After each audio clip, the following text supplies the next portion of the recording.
Hi, everybody. It's Lisa Falkenstein, and I have Celeste Alexander also on the line. Um, just a little bit about myself. I am one of the clinical managers, and Celeste does lots of things within Cobb Pediatrics. She's our OT educator. She's the Georgia mentor, and she is also, which is really exciting, a Brunel professor. So just know we have a professor in the house, and she's the one that's going to be teaching us about executive functioning this evening. So with that, I am going to turn it over to Celeste, and I know we are going to learn a lot this evening. So sit back and enjoy. Celeste, go ahead. Hi, everybody. Good evening. Thanks for joining in. Thank you, Lisa. And again, y'all know me. If you don't have your bottle of water, your mint, your gum, go take 15 seconds and run grab those things because you have to stay alert. This is kind of heavy information. Okay, hopefully everybody's back, and if they're not, they'll be back very, very soon. That may not have been a full 30 seconds. I have to learn how to wait. I have to learn to be more patient and wait. It's my learning for this, my goal. Okay, the information that I'm sharing tonight is not original to me at all. I have to give credit. The references go to really to two authors, Peg Dawson and Richard Guare. They have written a book called, well, multiple books, Smart but Scattered.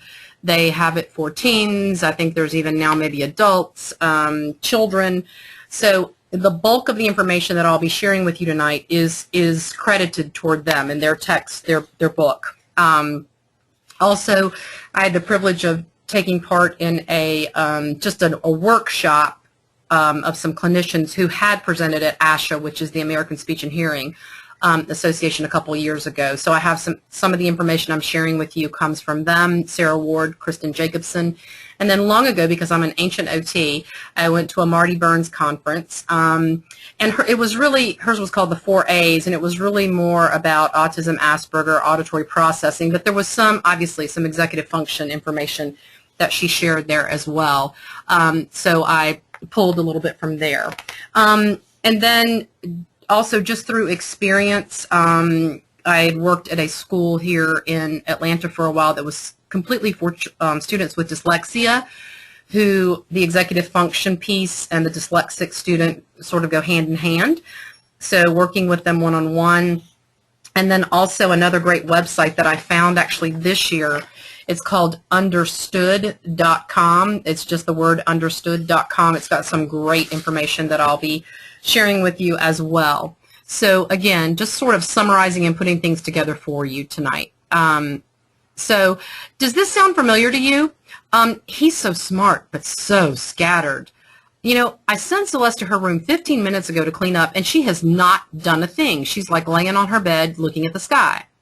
And then why do all the other students in Lisa's class get their homework written down, remember to take their spelling book home, and finish the assignment before bedtime? Okay, so these are probably all comments maybe you've heard from teachers, maybe if any of you are parents, you've thought them yourself. So we're talking about children who really have strong intelligence. We're not talking about children who are intellectually delayed or have strong cognitive deficits when we're talking about a piece of the executive skills that we're looking at at least in our school-based children. Okay, so I like to start with this one too. 3 truths and a lie. So you decide which one is the lie, okay? So what are executive skills? Skills required of good business executives? Are they skills needed to make child's hopes and dreams to his or her future come true? Are they skills you need to be independent in adolescence and adulthood? You must develop executive skills. And executive skills, hang on, I've got to move my little window here. Can't see. Hang on. Executive skills must only be addressed in persons with traumatic brain injuries. So you all decide which one is the not true statement.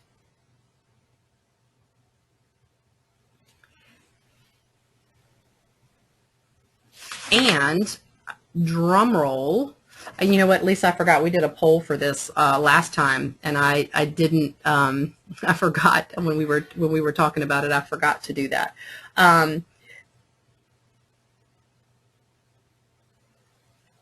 So anyway, a lot of people think it's the second one is the lie, but that really is not it. And actually, the first one is the one that is, it's not just not required of a good business executive. I mean, you might need that too, but all of the others are certainly true.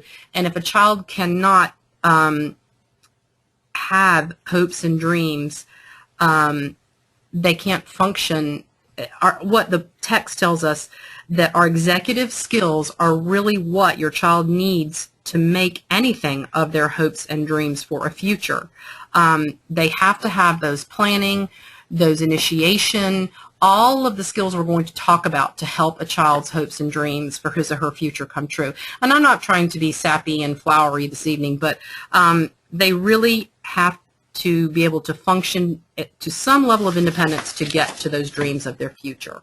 So, so with that, we'll go on. So I'll have to remember that we'll do a poll there. So, all right. So, what are executive skills? They are a term that refers to a set of skills that are required in terms of planning, initiation, time management, organization, working memory. We've talked about lots of these things in pieces, as we talk about them in pieces as an OT, but I think the reason I wanted to put it all together for folks to see and understand is because there is so much of what we do automatically, and now it's like now that this executive function is kind of a buzzword and a buzz term, and you know, a lot of speech therapists work at it because they feel because they work with students with language-based disorders, but so do we. And I don't mean for it to be a territorial issue in any way at all. It just, when I look at the list, it's just so logical. I'm like, wow, we do this all the time, and this is what this buzzword is, and we need to advocate for ourselves and let people know that we are able to help with these skills, and we do it automatically without even realizing that we do it. So I don't want to keep you in suspense, but here are I call them the Executive 11. They are the 11 executive function skills that are outlined in the Guare book and pretty much wherever you have information where you're learning about executive function, you'll see these. So the first one is response inhibition, and I'll go through all of them individually, but I'll go through the list quickly. So response inhibition is the capacity to think before you act. So very simply, a young child can wait for a short period without being disruptive, or an adolescent can accept a referee's call without an argument. Okay, so that's pretty basic. Then we have working memory. So working memory is the ability to hold information in your memory while performing complex tasks. So for instance, a young child can hold in his or her mind a 1 or 2 step direction. A middle school child can remember the expectations of multiple teachers. Okay, so these are just quick examples. I'll come back to them in more detail, I promise. Okay, emotional control. The ability to manage emotions, to achieve goals, complete tasks, or control and direct behavior. And this comes straight from the Guare text. So an example, as a young child with this skill can recover from disappointment in a short period of time.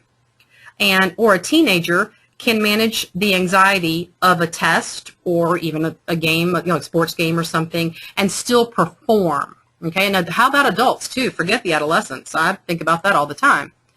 Sustained attention, something I wish I had more of. The capacity to keep paying attention to a situation or task in spite of distractibility, fatigue, or boredom. And that's really important there at the end. So in spite of things that are there in your environment heartily trying to distract you. So the example they give here, they share, is completing a 5-minute chore with occasional supervision is an example of sustained attention in a younger child. A teenager can pay attention to homework with short breaks for 1 to 2 hours. So again, sustained attention. Can a child sit for 15 or 20 minutes? Let's say a lower elementary child, a first through third grade child, could sit for 15 to 20 minutes to complete an assignment independently, that kind of sustained attention. And a younger child, can they, sustain attention during circle time for 3 to 5 minutes? I think again, things we do all the time. Task initiation. The ability to begin projects without undue procrastination in an efficient or a timely fashion. So the example there is a young child is able to start a chore or assignment right after instructions are given. A teenager doesn't wait until the last minute to begin a project, nor does Celeste Alexander, we hope. So we all see ourselves throughout these. I see myself all the time here. Next one, planning and prioritization. The ability to create a roadmap to reach a goal or complete a task. It also involves being able to make decisions about what's important to focus on and what's not important. And I stress that because I think some of our children and our students, it's not that they couldn't complete a roadmap, but I don't know that they know how to prioritize. And that's kind of where they get lost. So, and some of them may not be able to do either. They can't complete a roadmap or create a goal or create a thought process, but they get lost in not understanding what's really important. So again, the examples they provide here are a young child with coaching can think of options to settle a peer conflict. So we're talking about younger children and conflict. Or a teenager can formulate a plan to get a job. Okay?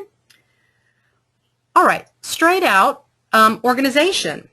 The ability to create and maintain systems to keep track of information or materials. So a young child with a reminder can put toys in a designated space. Or a teenager can organize and locate sports equipment if they're, like I know a lot of parents have little containers in their garages and the soccer cleats are in one and et cetera, et cetera. And I know that elementary and preschool teachers, they're usually masters at organization. They have the cubbies, they have this, things are labeled. It's really a great skill to have and help our children obtain. Okay, time management. The capacity to estimate how much time one has, how to allocate it, and how to stay within time limits and deadlines. Again, another feature, it also involves a sense that time is important. So a young child can complete a short job within a time limit set by an adult. A teenager can establish a schedule to meet task deadlines. So again, I think you see our work in that, embedded in that too. Goal-directed persistence, my goodness, what does that mean? The capacity to have a goal, follow through to the completion of the goal, and not be put off by or distracted competing interests. So again, very similar to sustained attention a little bit, but the capacity to have a purpose, have a goal, and get there. So the example they give, which I chuckle and I smile because they're all like this, a first grader can complete a job to get to recess. Oh man, can they complete those jobs really quickly to get to recess. Okay, so they have a goal, they're going to follow through, and they are not going to be distracted because they don't want to miss recess. So a teenager can earn and save money over time to buy something of importance. And yes, when they put their mind to it, they certainly can do it. So that's goal-directed persistence. Flexibility. Oh my goodness, what we want in all of our little babies, our children. The ability to revise plans in the face of obstacles, setbacks, new information, or mistakes. Adaptability to changing conditions. So, the example, a young child can adjust to a change in plans without major distress. A teenager can accept an alternative such as a different job when the first choice is not available. So again, and do you see also too, these are sort of going up in terms of developmental progression too. We're getting to more complex systems, goal-directed persistence, flexibility, and now we're going to get to the big one. Metacognition. Woohoo! This is the big one, guys, where we all want to be, top of Maslow's hierarchy, huh? Follows us wherever we go. We just can't get away from it. Okay, metacognition. The ability to stand back and take a bird's eye view of yourself in a situation, to observe how you problem solve. It also includes self-monitoring, and self-evaluative skills. Asking yourself, how am I doing? How did I do? What might be wrong with those letters on that line of writing? Or, wow, I didn't finish the obstacle course. Which part of the obstacle course made it really hard where I couldn't finish? So, again, very high-level process we're speaking of here.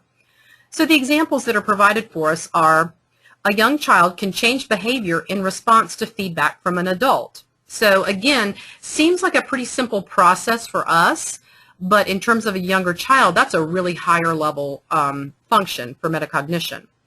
So the teenage example they give is a teenager can monitor and critique his or her performance and improve it by observing others who are more skilled. So they take in and they go, what's that person doing? Let me think about that. And they are able to apply it and use it. So those are the executive 11, my friends. There you have it. And as we briefly talked about, the organization of the skills happen developmentally, okay?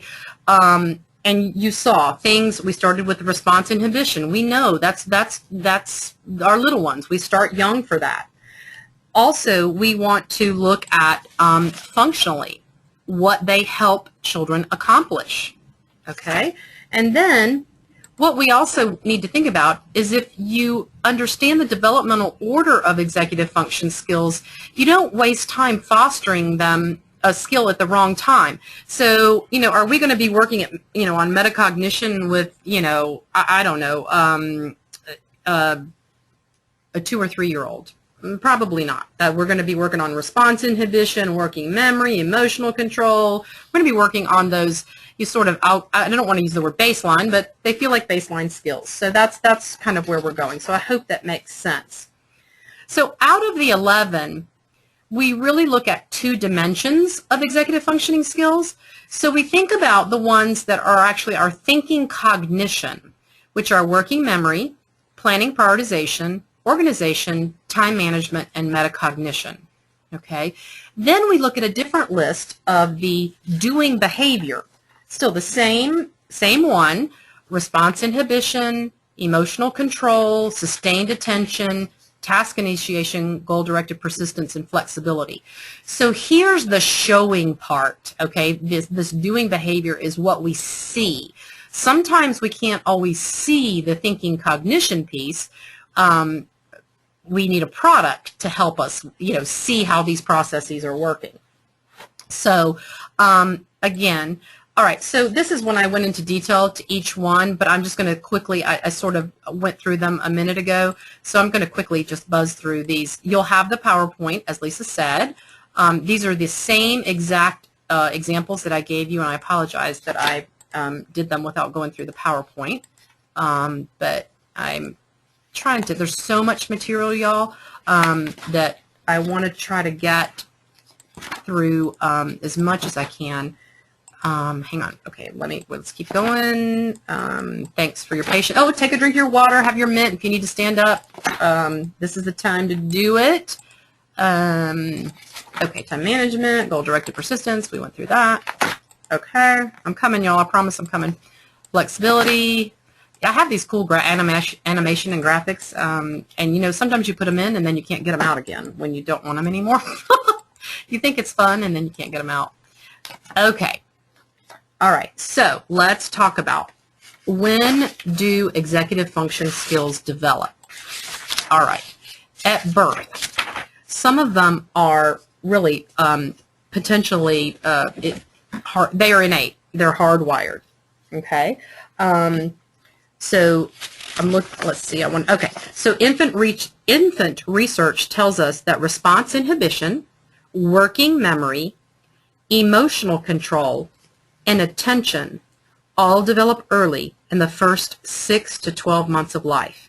That's a lot happening, okay? We see the beginnings of plannings when the child first finds a way to get a desired object. We see when they start moving their bodies, whether it's creeping and crawling and then, toddling around, and especially walking. Flexibility shows in the child's reaction to change and can be seen between 12 and 24 months. The other skills, such as task initiation, organization, time management, goal-directed persistence, come later, ranging from preschool to early elementary school. Okay? So those young children, those are really developing between 4 and 7 years old. Again, initiation, organization, time management, goal-directed persistence. Okay? Then what we know is that there is growth and pruning that continue into adolescence. And what we're talking about there is just the whole biology of the brain. Because the theory is that there are two main contributors to the development of executive functioning skills. Biology, as we said, potentially innate, and then experience. So, again, we talk about this hardwiring, it's innate like language, but then also, as we know, you prune away what you don't need, and that's basically what they're saying here about executive function skills. And the brain is just pruning away what it's not going to be used, what's not going to be used at that time.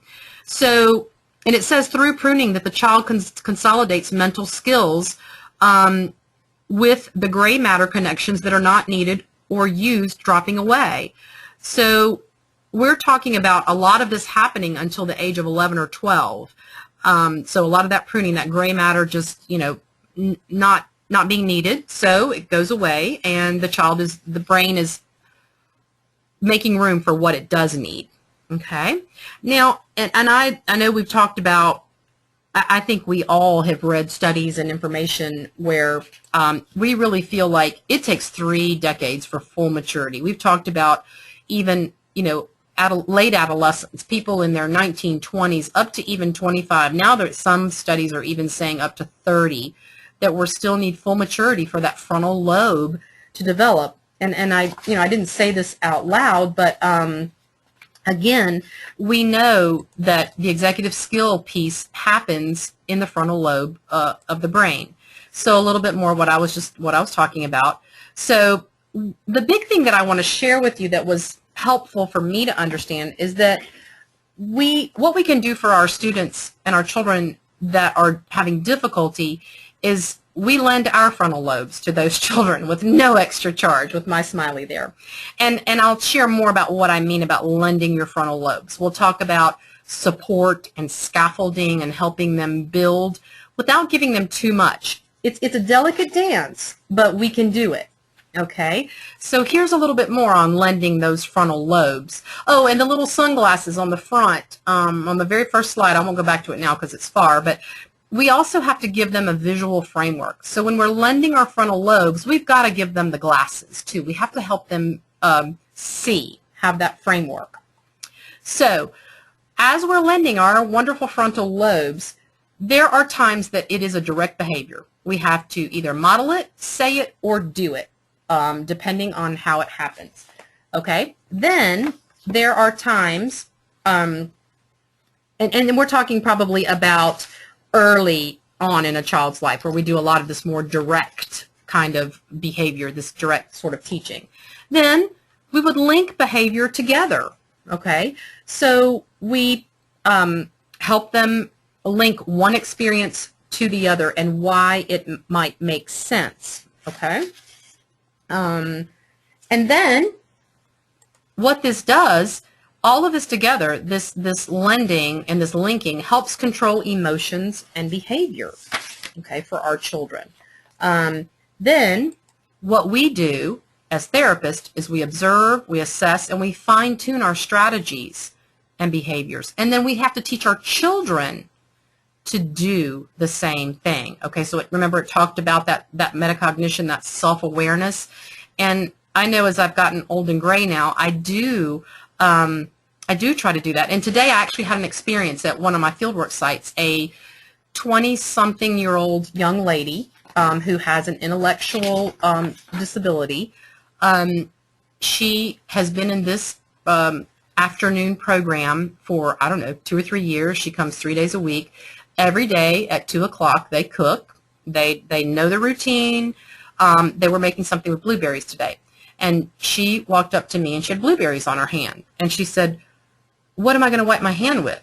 And they have they have cloths on the table, there's paper towels around or whatever. And I was sort of taken aback that she said that.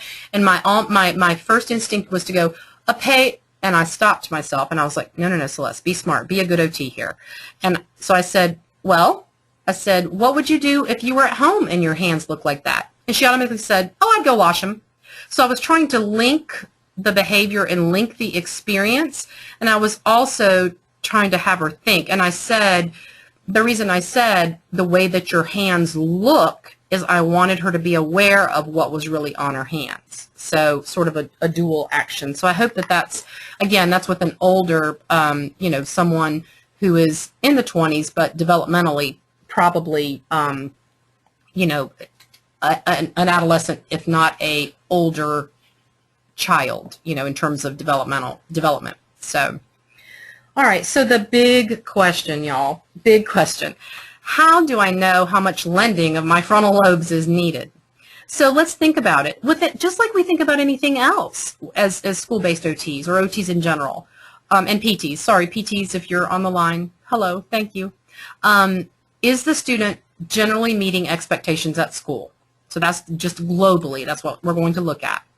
And is the student performing commensurate with their peers? And then, is there a discernible pattern to the student's executive skill, strengths, and weakness? Okay. And we're going to talk about assessment in just a little bit. I'm going to try to keep going and talk as quickly as I can.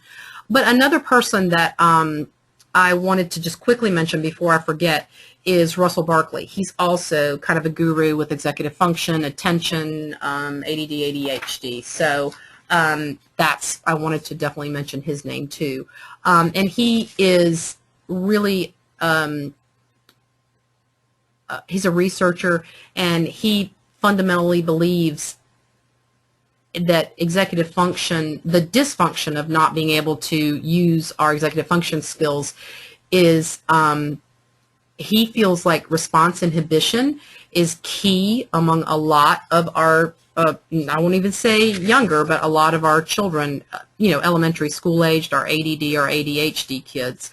He also, I think, understands the sensory piece too, and he says that they can be scattered in a number of ways. So I just wanted to kind of throw that in there too as we're trying to decide how much lending, we're going to do. So, and when you think about this middle bullet, a student, being commensurate with other peers, and remember, you have to keep in mind there's a range of normal development. Just as we don't expect all children to begin walking at 12 months or, writing at 4 or 5 years old, there's a range. So, but we don't want someone who's completely outside of the range. Okay. And then in terms of a discernible pattern to the student's strengths and weaknesses, you'll see a lot of times things that go together. Children with weak response inhibition also have weak emotional control. Well, we know that, y'all. Think about your sensory system, thinking about the vestibular system. We're doing this, and we just label it. We're looking a little bit through a different lens, but I think it's important that we take our strengths as OTs and what we know neurologically and put them into practice in all kinds of language that's being used, especially in our school world. Okay, so other combinations that we frequently see on this last one about looking at strengths and weaknesses are younger students with weak task initiation also have weak sustained attention. Not are they only slow to get started on homework, but they're likely to quit before it gets done. And I bet you can't guess, these children also have, generally they have weak goal-directed persistence, okay? So, again, I think that makes complete, a lot of good sense for us. Okay, so let's hop into a little bit of assessment here, and it might be a good time just to take a 30-second, again, water. If you don't have your mints in, stick those mints in, y'all. Let's do it. So, all right, let me grab my papers here. And I'm sorry, there's a lot of words on this one PowerPoint screen. I meant to prune it a little bit, but okay. So again, I feel like I'm sort of preaching to the choir. I think we all know that as seasoned therapists that assessment of any student shouldn't rely on a single test or measure. I think we've got to give ourselves a panel of things to utilize. So we know that the research for executive function tells us that the assessment for these skills really does involve gathering data from several sources and synthesizing the information to really look for trends and patterns across time and setting. So that's sort of a piggyback off of that last little bullet on the last slide. So we really want to find those patterns and trends. And it does take time, and it does take different settings. So again, it's saying do this with executive function just like you would do anything else. Gross motor skills, fine motor skills, visual motor skills, any social, emotional, even, adaptive skills. They do it at home, they do it at school. How is it different? So what they're saying is for an effective assessment of executive functions, a variety of measures should be used, including formal one-to-one assessment, standardized checklist, observations, interviews, and work samples. So the one-to-one is like standardized assessment. And for OTs, there's not tons out there, I will tell you. I was fortunate enough to have a little bit of time to do some research to look at some things. And really, we rely, I have to say, a bulk of what we do, we rely on the psychologist and speech therapist, some of their testing, and really more psychology. But I went digging, and I did find one that we probably could use as OTs as well. So I'll go over that quickly now. All right, so in terms of standardized measures, hang on, let's see. Let me back up a second. It's really, okay. Let's look at the title should really say really more sort of formal measures and not completely standardized. But let's start with rating scales. There's one called the brief. I'm sure if you've been in schools or with kids at any point in your life, you've seen something called the Behavior Rating Index of Executive Function. It came about in 2000, and it's designed for students ages 5 to 18. There are teacher and parent versions available. The brief basically uses a 3-point scale to determine how often a student performs a behavior. And it really looks at inhibition, emotional control, flexibility, their ability to shift, okay? And it also has a metacognition index that looks at scale scores that show initiation, working memory, planning, organization, and organization of materials. So it's published by Psychological Assessment Resources, and there's also a preschool version available. And again, I think a brief is something, I don't know, we wouldn't do that, but this is something you would see, I think, very commonly in a psychologist or developmental report from a child. Child Behavior Checklist is another rating scale. It's a general measure of behavior that taps into social, emotional functioning and also attention. It was published in 1991 by Achenbach. It's been around for a while, as you can see. And again, if you've read some of those reports, you'll find it in there. Well, here was my excitement, y'all. A standardized measure that I found is called the BADS. And y'all are probably thinking, well, Celeste, you just come out of a hole, friend. This has been out here for a while. But this actually came in I got an OT assessment catalog, and this was in there, and I was really excited. It is called the Behavioral Assessment of Dysexecutive Syndrome, and there's one specifically for children, and there's one for adults as well. You'll see the authors listed there. The age range is 8 years to 16 years old, 35 to 40 minutes. It is standardized. The norms were developed using 259 controls, 8 age groups, and 3 ability bands. So they look at different groups as flexibility, problem solving, response inhibition, the ability to use feedback and moderate your behavior accordingly. So it seems if we needed a standardized assessment, I think this might be a nice one for us to use. For any of you all that also work in high schools or even with adults too, there is a version that starts at 16. So those of us who do treat, 3 to 21, you've got also a BADS that could help you with the adolescent population as well. Okay? So that one felt the most applicable for OTs for us to try and use, that wasn't really more of that psychologist sort of test. Again, I think we have cognitive tests. I think we see many of our skills through any of the assessments we give, whether it's a MBPT, whether it's part of a Brunix, whether it's part of a Peabody. I think we see, response inhibition. We see some of these things, but we, per se, as OTs, I don't know that there are tons of standardized assessments that are just looking at executive function skills.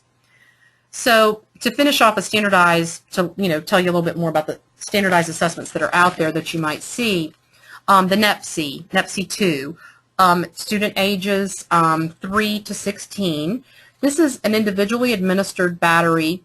It's used to measure all of the executive functioning skills, including attention, memory. It also says sensory motor functioning and visual spatial processing. Now, I'm going to be completely transparent. I know I've seen reports of a NEPC in psychologicals, but I haven't seen one recently. So, but I think that was nice information to have. Developed in 2007. And again, even if we don't utilize these, I think what can take us from a novice or sort of a middle therapist to an expert therapist or a higher functioning OT in whatever, especially in our school setting, is having knowledge of what these assessments really look at and understanding how to interpret those results that are written. What does this mean when psychologists did a NEPC, and what were they really looking at? So I think it's helpful to understand them, even though we don't administer them. Okay, then the last one that I have down here, next to last, is the cognitive assessment system.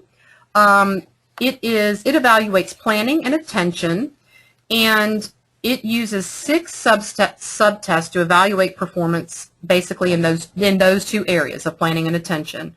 It takes about 60 minutes to administer, and it was developed in 1997 by Naglieri and Das. Naglieri Das, I believe, is the person. So, okay, another one that you may be we all are familiar with, the WISC, which is an intelligence test, but there's something called the Advanced Clinical Interpretation.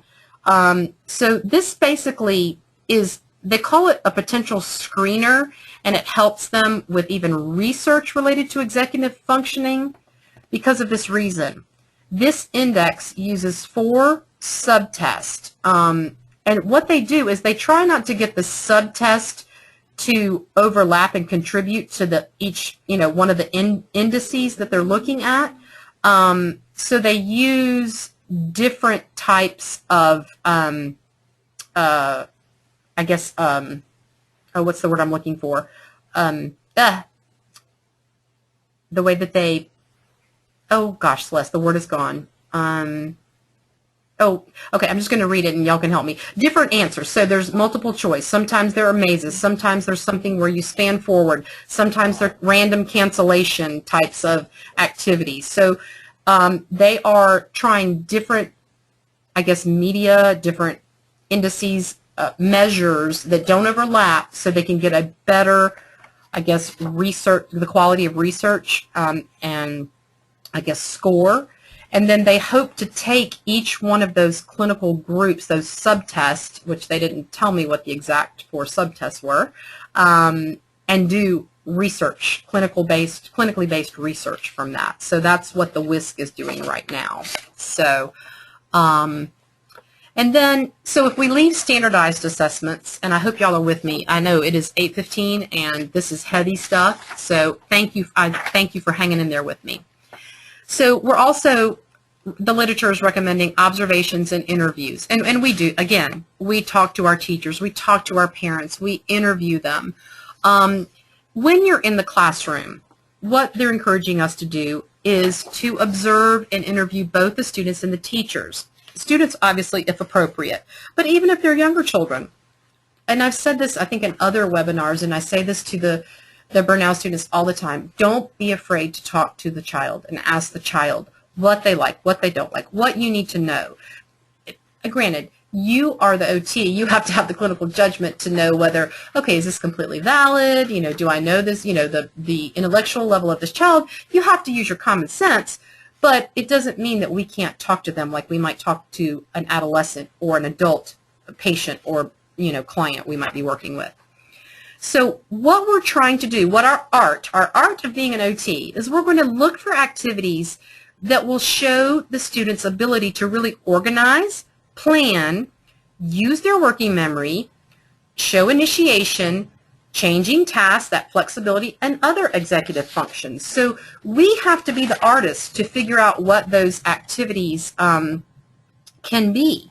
Okay, but we can do it. We really can. We're masters at this. We've done activity analysis, right? Right. We have. It was painful, and it still comes back all of our life, you know, to do that. So before I leave and go to this next slide, I want to give you just a couple of little pieces of what we might look at in the classroom. So just and I can also scan this. This one's not on a particular PowerPoint slide, but I want to share some of it with you. So we look at a student. Do they have their materials ready at the beginning of a lesson? Do they start and stop when other classmates do? How well do they transition or switch from one task to another? Are they recognizing other students' feelings? Or are they understanding other students' the pace of what's happening? Are they having difficulty with writing? Are we looking at motor control? Are they planning how well written information will fit on a page? Are they organizing content? Are they retrieving and using ideas? Are they able to hold and manipulate thoughts and then retrieve them?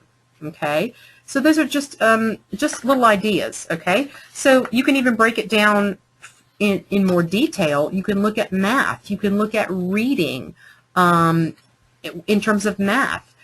Are they able to monitor and self-correct when doing calculation? Do they understand strategies for math? I'm not saying we have to be math teachers. That's not what I'm saying. But again, we're digging deeper. We're analyzing. This is how we bring value to our teachers, showing them, plugging into the math and going, okay, well, let's look at, is there a strategy? What's happening? What does it look like on paper? Things like that.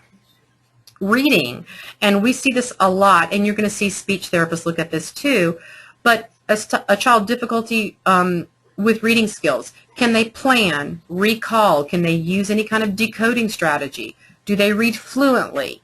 Are they understanding what they're reading? Can they make inferences?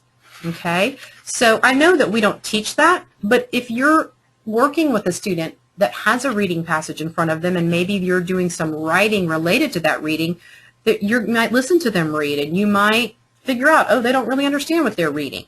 So these are all little cues and little things that we can see. And then these are the very ones, again, we do this all the time with study skills and organizational skills. Organizing their desk, their backpack, giving them a strategy for homework, helping them organize an agenda or a binder, helping them figure out what they need to listen and what information that they need to take in, study strategies both in the classroom and at home. So, like I said, we do this, and we have, I think we have a talent and an art.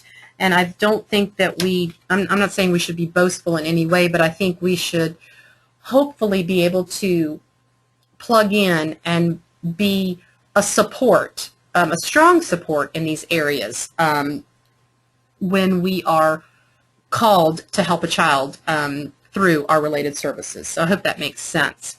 Okay, so that's really just a little blip about the assessment. And then, okay, so it's about almost 8:20, y'all. And then the next thing we're going to go through a little bit is really developmental tasks and what the children can do. And then, yeah, I'm going to kind of zoom through this, and I'll save just a few minutes for some questions. And then I'm thinking there's so much more good material that I haven't touched on in terms of the hands-on too and IEP, what do we put in the IEP, things like that. We might decide to continue and do a part 2 in April.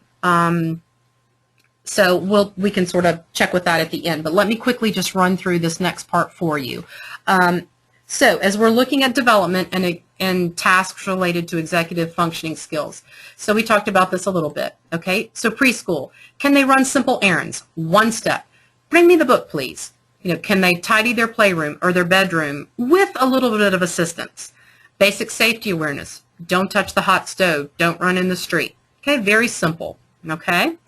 Then we go to K2, okay? Can they run simple errands? 2 to 3 step directions. We see this in IEPs all the time. Tidy a bedroom or a playroom, probably without assistance, to some degree. Can they put the toys away where they go? If there's a bin or a container. Big one, y'all. Can they bring their papers to and from school? I need help with this. I feel like I've gone back to kindergarten. I have so many papers, and I have like this accordion organizer, and I'm like, ugh, they won't all fit. Help me, help me. Complete short homework assignments, 20 minutes long, maybe. It could be even reading, reading a book for 20 minutes, reading out loud for 20 minutes, and then following safety rules. So again, just a little taste of what we want to see them do. What would be typical and expected? 3rd to 5th grade, run errands that may involve a time delay, such as something after school, perform heavier chores such as vacuuming or dusting, plan a simple school project such as a book report, like planning it out. How am I going to do this? The timing, the organization. Oh, and here's another one, big one. Behave when the teacher is out of the room. Refrain from temper tantrums. Well, Lord have mercy. I hope in 3rd grade we're not having temper tantrums. But again, if they can't and they're in 3rd grade, then we know we've got some response inhibition we need to work on. So it's some emotional control. So I hope y'all are chuckling with me. We're getting through it, y'all. Okay, 6th to 8th grade, we're looking at regular chore routines in the home. They know, each morning I have to make my bed, and y'all are probably thinking, gosh, my 3rd grader does that. But again, we'll use a scope, a wide umbrella here. They know they have to take out the trash, or they set the table, or whatever they have to walk the dog, get food for the dog, the dinner, whatever it might be. Also, use a system for organizing schoolwork. Lisa and I have talked about this. I think it's important for them to have a space to do their homework, whether it's in a family space, like a family room, or whether it's in their room or a dining room, but a designated space with even a desk where they can organize their papers, their books when they're trying to do their homework. I think that that's hugely important in trying to build those organizational skills, and that's sort of a scaffolding technique that we'll talk about when we get to the support too. Okay. For these adolescents, tweeners and early adolescents, can they follow a complex schedule involving change of teachers and schedules? Okay, well, here in Georgia, I don't know about y'all in other states, but this, oh gosh, I forget it now. Oh, they change every 9 weeks. And so I go to see a kid that's, first quarter's been somewhere, and then 9 weeks have gone by and they're somewhere else. And I'm like, holy camole, I just can't keep up with that. But every 9 weeks, they part of their schedule changes. And then some schools even have like Tuesday through Thursday they do this at that time, and then Friday and Monday it's this, and I'm like, I can't keep this straight. How could a child with an executive function problem ever follow these routines? It's tough. So again, plan and carry out long-term projects, and inhibit rule breaking in the absence of visible authority. So again, more than teacher just being out of the classroom. Can they go out to a courtyard and eat lunch without getting in trouble? Things like that. So I hope that makes sense. So how can we help? How can I help? Just in general, we're going to capitalize on their strengths. And again, I think this is what we're good at. We break down the tasks. We know how to match the task to the child.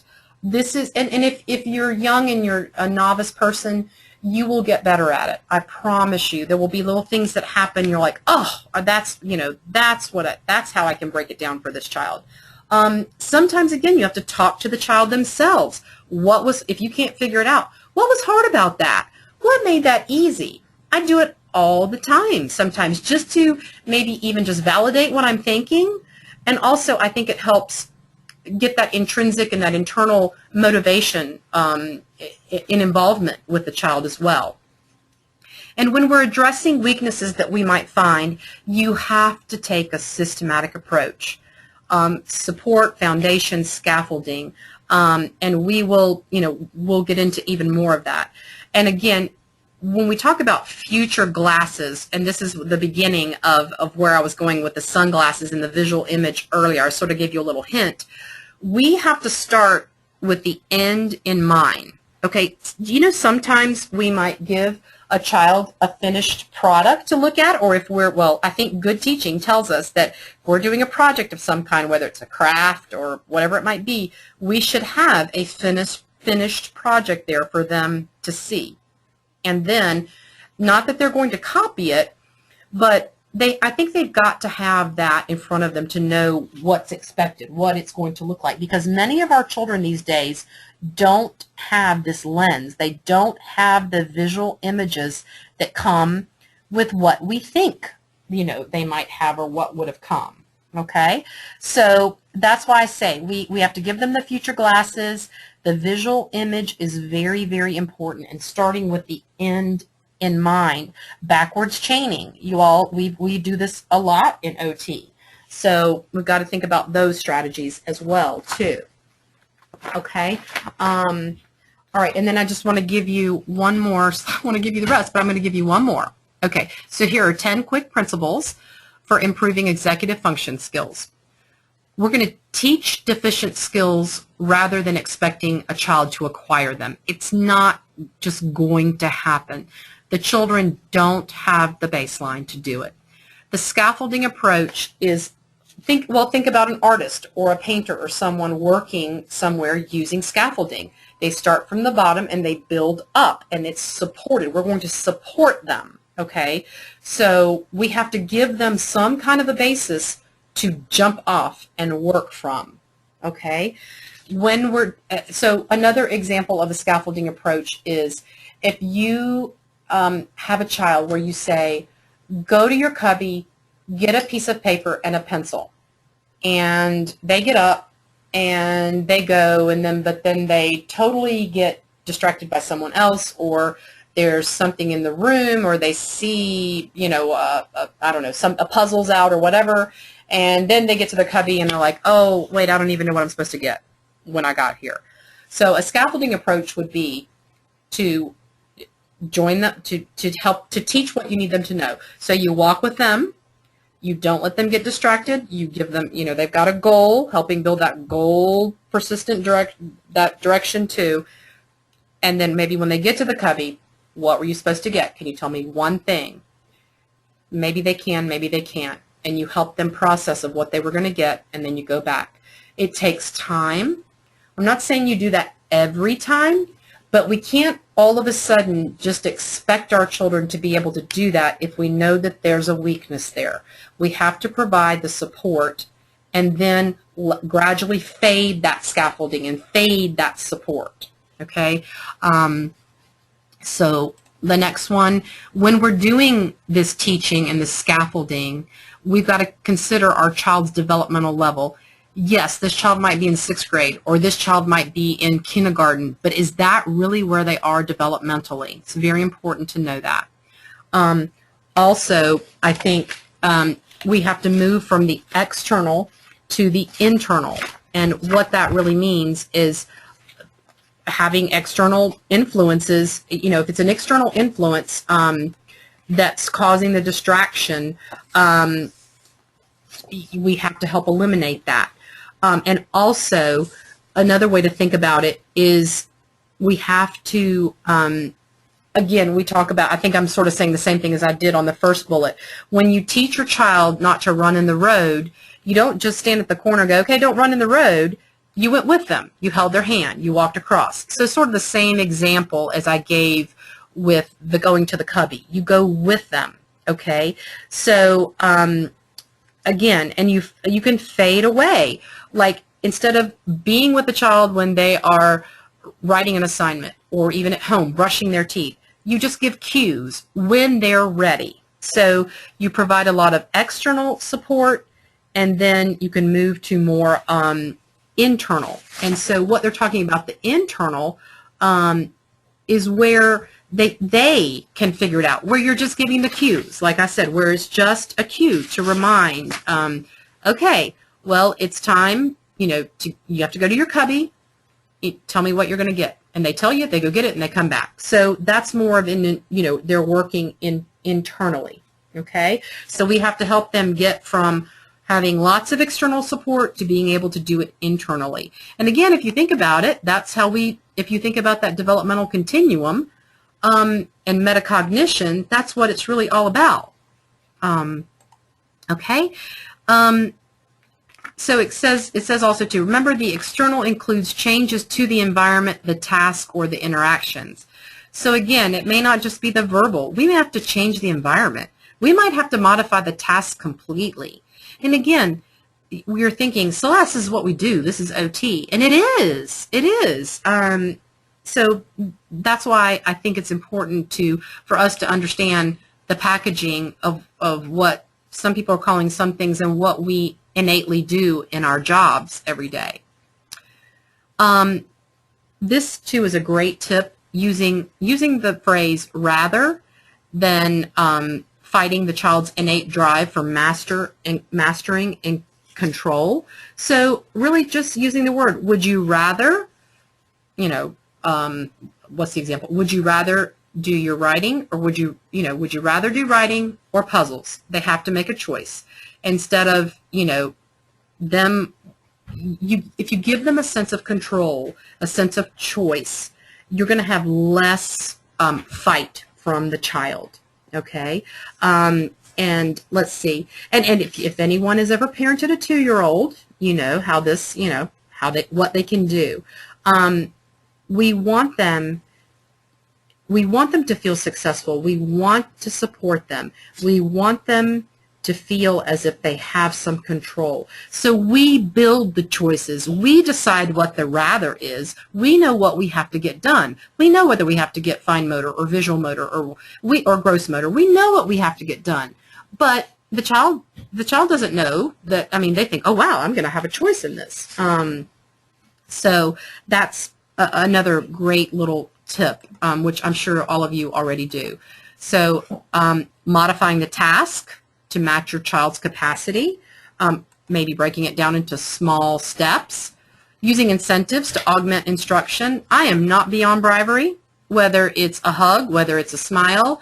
We all go to work for a paycheck. To me, that's an incentive. So that's my philosophy, but no one has to agree with me. And here's the trick: providing just enough support for the child to achieve success. Okay? It's a delicate dance, like I said earlier. It's a fine line, and it's like the just right challenge. How much do we support or not support to get them there? Again, we keep that scaffolding and support and supervision in place until that child is really achieving mastery and success. And then we fade that support gradually, never abruptly. I mean, would you pull that scaffolding away from, the artwork or the building abruptly? No, you're going to gently take piece by piece down. And that's the best visual that I can share with you all in terms of how we would fade that support. So I think so those were the 10. I wanted to at least end on some principles to help you with that.